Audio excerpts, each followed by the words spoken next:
अस्सलाम वालेकुम my YouTube family, कैसे हैं आप सब।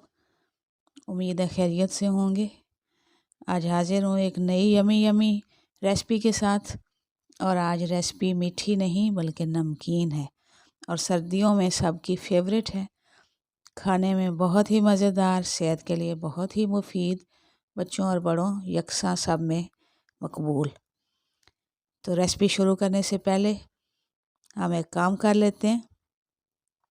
अगर आप मेरे चैनल पे न्यू हैं तो सब्सक्राइब कर लें, बेल आइकन पे प्रेस कर लें ताकि आपको मेरी आने वाली वीडियोस बर वक्त मिलती रहें, नोटिफिकेशन आपको आता रहे।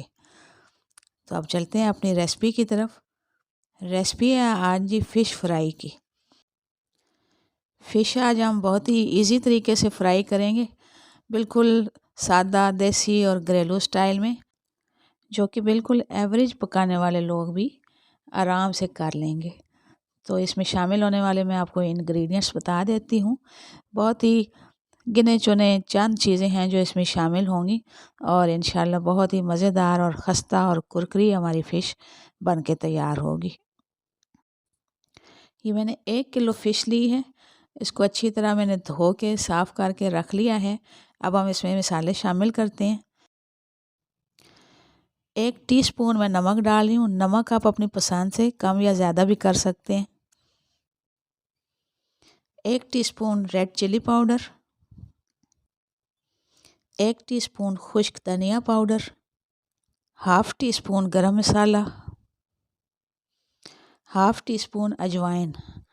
अजवाइन इसमें लाजमी मछली में डाली जाती है। आमतौर पे मछली फ़रोश जब मछली आपको देते हैं तो अजवाइन लगा कर देते हैं। इससे मछली की जो कच्ची बू होती है वो ख़त्म करने में हेल्प मिलती है। 1 या 2 टेबलस्पून सोया सॉस, 1 से 2 टेबलस्पून चिली सॉस, 2 से 3 टेबलस्पून सिरका। सिरका भी मछली की कच्ची बू ख़त्म करने में हेल्प करता है। आप सिरके की जगह कोई और भी खटाई डाल सकते हैं, लेमन जूस डाल सकते हैं, इमली का पल्प डाल सकते हैं।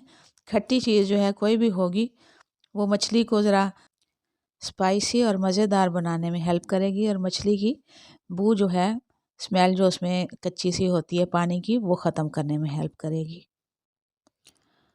अब इन सारे मसालों को मछली में अच्छी तरह मिक्स कर लेना है और फिर इसको हमने ओवरनाइट अगर रख सकें तो बहुत ही बेस्ट है, क्योंकि इसके बहुत अंदर तक जो है स्पाइसेस चले जाएंगे और मज़ेदार मछली बन के तैयार होगी। लेकिन अगर आपके पास ज़्यादा टाइम ना हो तो फिर भी 2 से 3 घंटे इसको मैरिनेट करके रखना ज़रूरी है। और मैरिनेट करके चाहे आप फ़िश करें, चाहे आप चिकन करें, चाहे कोई भी गोश्त करें, इसको फ्रीज़र में रखना चाहिए। फ्रीज़र में रखने से इसके अंदर तक स्पाइसेस और नमक जो है बहुत अच्छी तरह गोश्त के अंदर सरायत कर जाता है। ये एक छोटी सी टिप भी समझ लीजिए, मेरी बहुत ही आजमूदा है और बहुत कामयाब है। फ़िश में मसाले अच्छी तरह मिक्स कर लिए हैं मैंने। अब मैं इसको कम अज़ कम भी 8-10 घंटे तक इसको फ्रीज़र में रखूँगी। उसके बाद इंशाल्लाह निकालते हैं और फ्राई करते हैं, फिर मैं आपको दिखाती हूँ।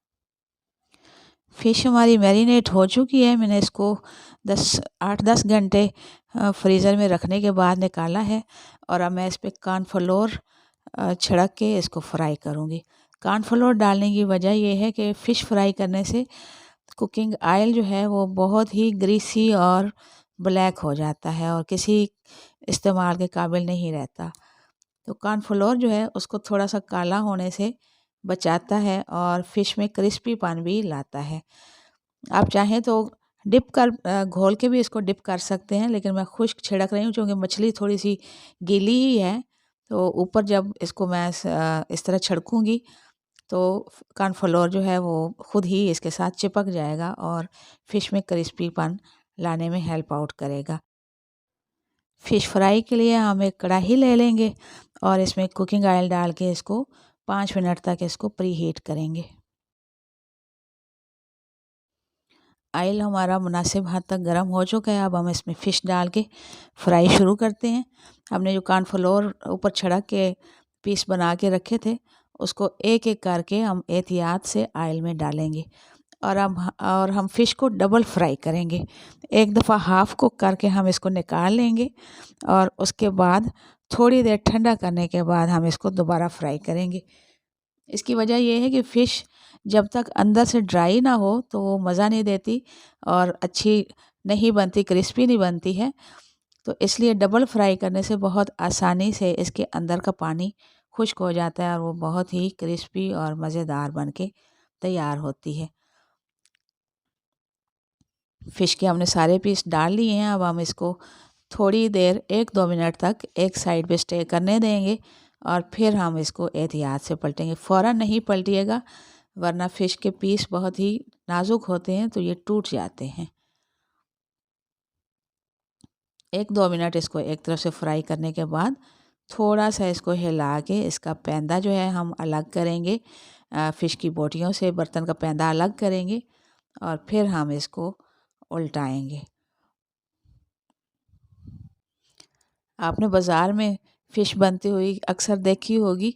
वो लोग भी इसी तरह डबल फ्राई करते हैं। एक दफ़ा मसाले लगा के मैरिनेट करके हाफ़ कुक करके रख लेते हैं। फिर जब कस्टमर आता है तो उसको फुल फ्राई करके दी जाती है। तो इससे एक तो उनका टाइम कम खर्च होता है, दूसरा फ़िश ज़्यादा क्रिस्पी और खुश्क बन के तैयार होती है। अगर इसके अंदर बोटियों के अंदर पानी रह जाए तो फिर वो अच्छी लुक नहीं देती और खाने में भी मज़ेदार नहीं लगती, बिल्कुल ढीली-ढीली सी लगती हैं। फ़िश की पहली फ्राई हम कर चुके हैं। इसको सिर्फ़ 2 से 3 मिनट तक हमने फ्राई करना है ताकि इसकी ऊपर की लेयर लॉक भी हो जाए और थोड़ी-सी ये कुक हो जाए। अगर आपकी बोटियाँ ज़्यादा बड़ी हों या मोटी फ़िश हो तो 1 आध मिनट आप इसको ज़्यादा भी कर सकते हैं, वरना 2 से 3 मिनट ये बहुत काफ़ी हो जाती है। अब हम इसको प्लेट में निकाल लेते हैं और इसको 10 से 15 मिनट ज़रूर हम इसको थोड़ा सा ठंडा होने देंगे, फिर हम इसकी अगली फ्राई करेंगे। फ़िश मैंने प्लेट में निकाल ली है। इस स्टेज पे हम एक और काम करते हैं। ये जो फ़िश की ब्लैक सी स्किन होती है, ये बाज़ लोग तो बहुत पसंद करते हैं कि फ्राई हो के ये कुरकुरी हो जाती है। बाज़ लोगों को पसंद नहीं होती, तो इस सिंगल फ्राई के बाद ये स्किन जो है बड़े आराम से उतर जाती है और बोटी को कोई भी नुकसान नहीं पहुंचता, बोटी बिल्कुल ख़राब नहीं होती। तो मैं आपके सामने 1-2 बोटियों का स्किन उतार के आपको दिखा देती हूँ। ये देखिए बड़े आराम से छुरी की नोक से मैंने एक साइड से उठाई और पूरी उतार के इसको अलग कर ली। तो अगर आपके घर वाले पसंद करते हों तो बेशक मत उतारिएगा। मेरे घर में बच्चे जो है वो नहीं पसंद करते, तो मैं इस तरह सिंगल फ्राई के बाद फ़िश की स्किन जो है वो रिमूव कर देती हूँ। और इसका एक फ़ायदा ये भी होता है कि स्किन रिमूव होने से दोनों तरफ से फ्राई करते हुए हीट बहुत अच्छी लगती है और फ़िश जल्दी और बहुत खस्ता और कुरकुरी बन के तैयार होती है। 10 से 15 मिनट स्टे करने के बाद मैं फ़िश की सेकंड फ्राई शुरू करने लगी हूँ। आप देख रहे हैं कि कुकिंग ऑयल जो है थोड़ा-सा फिर भी डार्क कलर का हो गया है। मेरे कॉर्नफ्लोर बोटियों पे छिड़कने के बावजूद भी थोड़ा-सा डार्क कलर का हो गया है। इसकी वजह ये है, फ़िश के अंदर का जो पानी है वो जब कुकिंग ऑयल में खुश्क होता है और पकता है और बाहर निकलता है पानी, तो ये कुकिंग ऑयल को थोड़ा-सा डार्क कर देता है। कई टोटके आज़माने के बावजूद भी कुकिंग ऑयल थोड़ा-सा डार्क हो जाता है। आप भी इसका तजुर्बा करते होंगे। हम किसी टाइम इस कुकिंग ऑयल को साफ़ करने का भी एक्सपीरियंस करेंगे और ये बहुत अच्छे से साफ़ भी हो जाता है। लेकिन फ़िश फ्राई करते हुए लाज़मी थोड़ा-सा डार्क कलर का हो जाता है।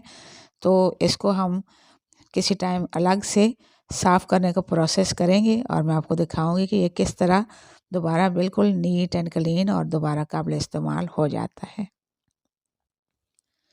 तो फ़िश की मैंने सारी बोटियाँ जो है बीच में डाल दी हैं। मैंने उनकी स्किन उतार दी थी क्योंकि बच्चे पसंद नहीं करते। अब हम इसको फुल पकने तक फ्राई करेंगे और इसको दोनों तरफ से उलट-पुलट थोड़े-थोड़े वक़्फ़े से करते रहेंगे। फर्स्ट फ्राई के बाद जब आप सेकंड फ्राई करेंगे तो आपकी बोटियाँ टूटेंगी नहीं। मैंने इस पे कुछ भी और कोटिंग नहीं की है, ना बेसन, ना मैदा, ना कोई और चीज़, बिल्कुल सिर्फ थोड़ा सा कॉर्नफ्लोर लगाया है और उससे इसका क्रिस्पीपन बहुत अच्छा सा निकल के सामने आएगा। बोटियाँ आपकी बिल्कुल ड्राई और मज़ेदार बन के तैयार होंगी। अब इसको हमने 5 से 10 मिनट तक बोटियों के साइज़ के मुताबिक, अगर आपकी बोटियाँ छोटी हों और जल्दी फ्राई हो जाएं तो गोल्डन ब्राउन होने तक बस इसको करके निकाल लें और चमचे से इसको दबा दबा के बोटियों से पानी इसका बाहर निकालें ताकि ये खुश्क हो जाएं और अच्छी तरह से पक के तैयार हों। मेरी फ़िश बड़े अच्छे से रेडी हो चुकी है।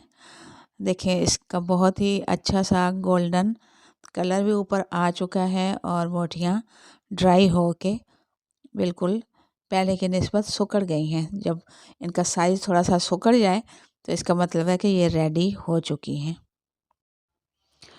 अब हम अपनी फ़िश को डिश आउट कर लेते हैं और ये अच्छे से पक के तैयार हो चुकी हैं। बिल्कुल अंदर से ड्राई हैं और खाने में बहुत ही हल्की सी स्पाइसी और मज़ेदार लगेंगी।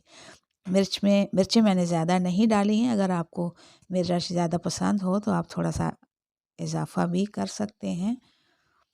हम इसको डिश में निकाल लेते हैं। फ़िश हमारी रेडी हो चुकी है।